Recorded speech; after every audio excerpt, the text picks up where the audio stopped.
আপনাকে ফিতনা বোঝাচ্ছিলাম, মনে করে দেখুন জায়গাটার নাম হলো পাকিস্তান। কোথায়?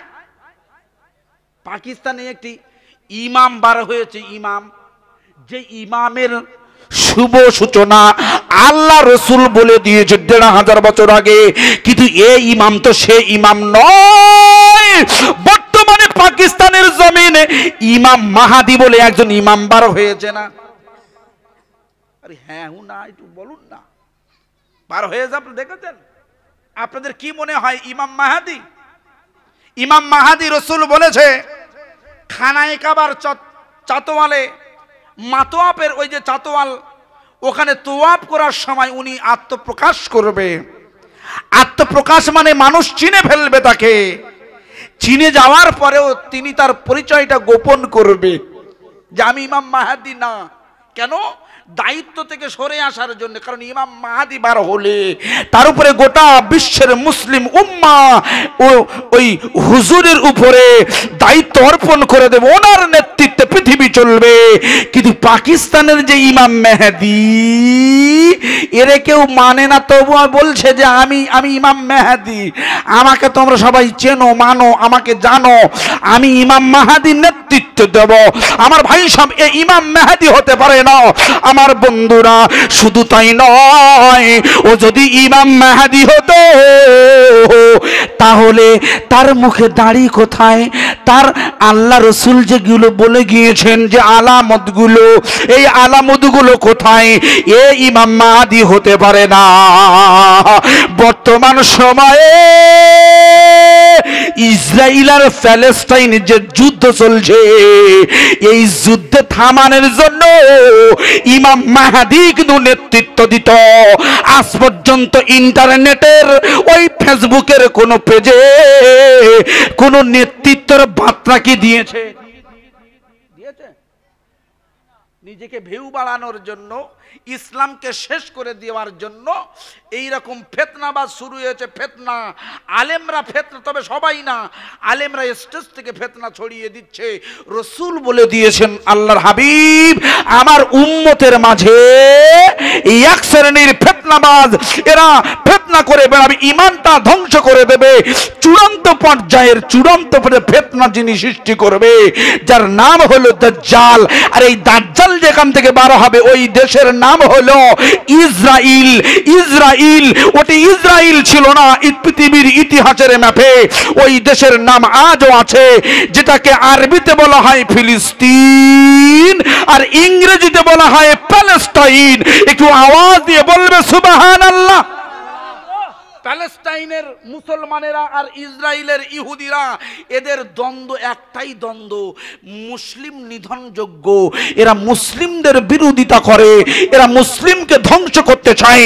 জো বাইডেনেরা এসে এদের এদের এদের টার্গেট হলো মুসলিম সমাজকে ধূলিসাৎ করে দেওয়া, কোরআনকে মুছে দেওয়া, রসুলের সুন্নতকে উঠিয়ে দেওয়া। কিন্তু আল্লাহর কোরআন বলছে ইন্নাদ-দীনা ইনদাল্লাহিল ইসলাম। আমি আল্লাহ বলে দিয়েছি, পৃথিবীর জমিনে যত ধর্ম আছে আমি আল্লাহ তাআলা ইসলাম ধর্মের উপরে আমি স্থান দিয়েছি। পৃথিবীর কোন জো বাইডেন, পৃথিবীর কোন নেতানিয়াহু, পৃথিবীর কোন নরেন্দ্র মোদী, পৃথিবীর কোন ওই ইমানুয়েল মাক্রোরা, এরা যতই চেষ্টা করুক না কেন, আমি আল্লাহ তাআলা এই ইসলামের কর্মসূচিটা আমি আল্লাহ, আমি নিজ দায়িত্বে উঁচু মাকামে পৌঁছে দেব। একটু জোরে বলবেন সুবহানাল্লাহ। এরা যতই ষড়যন্ত্র করুক, আপনি মনে মনে ভাবছেন এই যে কার্গো প্লেন পাঠিয়েছে, ফাইটার প্লেন দিচ্ছে, মুসলমান ধ্বংস হয়ে যাবে। নো, বাবরি যতই দখল করে নিক না কেন, আল্লাহ পাক আমাদের কলিজায় যে বাবরিটা দিয়েছে, এই বাবরি কোনো মায়ের লাল নাই, ধ্বংস করে দেবে। জোরে বলবেন না সুবহানাল্লাহ। ভয় পাবে, ইমানটা মজবুত করুন। ফেসবুক ইউটিউব থেকে দূরে থাকুন আপনারা। যতটা পারেন দূরে থাকবেন, কারণ ফেসবুক আর ইউটিউবটা বর্তমানে ভাইরাস হয়ে দাঁড়িয়েছে। এক এক ধরনের মাল বার হয়, এক এক রকম ফতোয়া দেয়, আর এগুলো শিখছে আমাদের লাগোয়া বাংলাদেশ থেকে। এখনো পর্যন্ত একটা কাজ বাকি আছে, দেখবেন বাংলাদেশে প্রকাশ্যে স্টেজে জুতা, কথা ঠিক বলছি না ভুল বলছি? এই এই এই সিচুয়েশনটি ইন্ডিয়ায়ও তৈরি হবে, তবে একটু সময় লেগে যাবে। আমার বন্ধু রাগ করনি, এই জন্যে খুব সাবধান হয়ে যাবে আমার বন্ধুরা। আমি যেটি বলতে চাইছি, ইসরায়েলের ওই দখলদারিরা প্যালেস্টাইন মুসলমানদের উপরে আক্রমণ চালিয়ে দেয়। ওরা কিন্তু বাইতুল আকসাকে দখল করে নিতে চাইছে। ওরা ওই বাইতুল আকসাকে দখল করে নিয়ে ওটা ওদের গির্জা বানাতে চাইছে, ওদের ওদের ওদের ধর্মস্থান বানাতে চাইছে। কিন্তু আল্লাহ বলেছে, আপনি কুরআনটা খুলবে, কুরআন শরীফের একটি সূরা আছে যার নাম হলো বানি ইসরাইল। কি নাম? বানি ইসরাইলের একটি সূরা।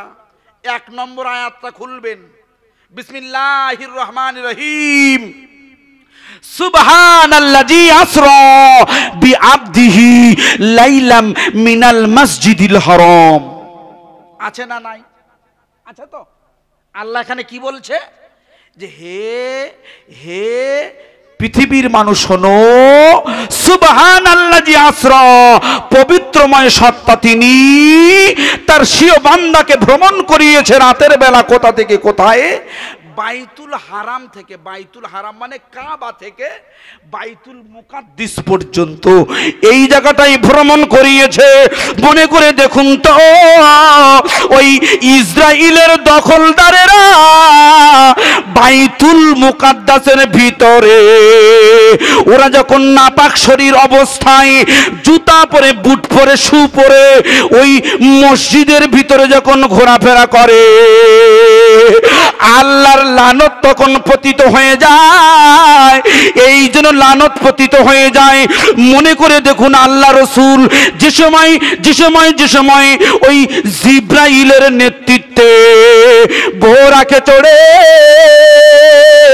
1500 থেকে 1600 মাইল রাস্তা পাড়ি দিয়ে যখন বাইতুল মুকাদ্দাসে এসেছে, ওই বাইতুল মুকাদ্দাসে 1 লক্ষ মতান্তরে 2,24,000 পয়গম্বরে উপস্থিত ছিলেন। উপস্থিত ওই 1 লক্ষ মতান্তরে 2,24,000 পয়গম্বরের মাথার উপরে নয়, তাদের নেতৃত্ব দিয়ে উনি 2 রাকাত নামাজ আদায় করেছিলেন।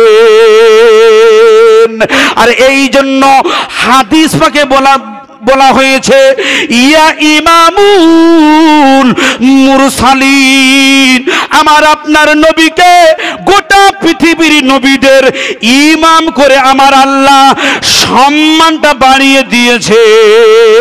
একটু আওয়াজ দিয়ে বলবেন সুবহানাল্লাহ।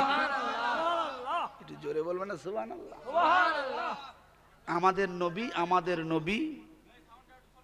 আমাদের নবী পৃথিবীর জমিনের তামাম নবীদের ইমাম হয়েছিলেন। একটু জোরে বলবেন না? একটু জোরে বলুন না সুবহানাল্লাহ। নারায়ে তাকবীর, আল্লাহু আকবার, নারায়ে তাকবীর। আমার ভাই সাহেবেরা ভালো করে শুনবেন, আল্লাহ রসুল নবীদের ইমাম, কিন্তু এই মসজিদটা ওরা ধ্বংস করে দিতে চেয়েছিল। মনে করে দেখুন, এখান থেকে গত 1500 বছর আগে যে নবী দিবসে বসেছি, ওই নবীর জন্ম সালটা লিখে রাখুন, 570 সালে আল্লাহর নবী জন্ম নেবে। ওই জন্মের বছরে একটি যুদ্ধ হয়েছিল, ওই যুদ্ধের নামে ইতিহাসে এসেছে। আল্লাহ রসুল ঘোষণা করেছে ওই যুদ্ধটির নাম হলো হাতির যুদ্ধ। কিসের যুদ্ধ? কোরআনটা খুলবে, সূরা ফিলটা খুলবে, আলাম তারা কাইফা ফাআলা রাব্বুকা বিআসহাবিল ফিল। ওরা যুদ্ধ করতে এসেছিল কারা? বাদশা আব্রাহা খানায় কাবাকে ধ্বংস করে দিতে, খানায় কাবা ধ্বংস করে দিতে। আল্লাহ সেনাবাহিনী পাঠিয়ে দিয়েছে আবাবিল। এই আবাবিলের নেতৃত্বে ওই খানায় কাবা নয়, আব্রাহার হস্তি বাহিনীকে ধ্বংস করে খানায় কাবাটি অক্ষত রেখে দিয়েছিলেন। একটু আওয়াজ দিয়ে বলবেন না সুবহানাল্লাহ? আচ্ছা, আমরা কোন নবীর উম্মত? হযরত মুহাম্মদ সাল্লাল্লাহু আলাইহি ওয়াসাল্লাম। আচ্ছা বলুন, আপনাদের যদি জানা থাকে উত্তরটা দেবেন, নইলে আমি জানিয়ে দেব। আখেরি জামানার নবীর 1 নম্বর উম্মতের নাম কি? 1 নম্বর উম্মত আমার ভাই বলছে আবু বকর।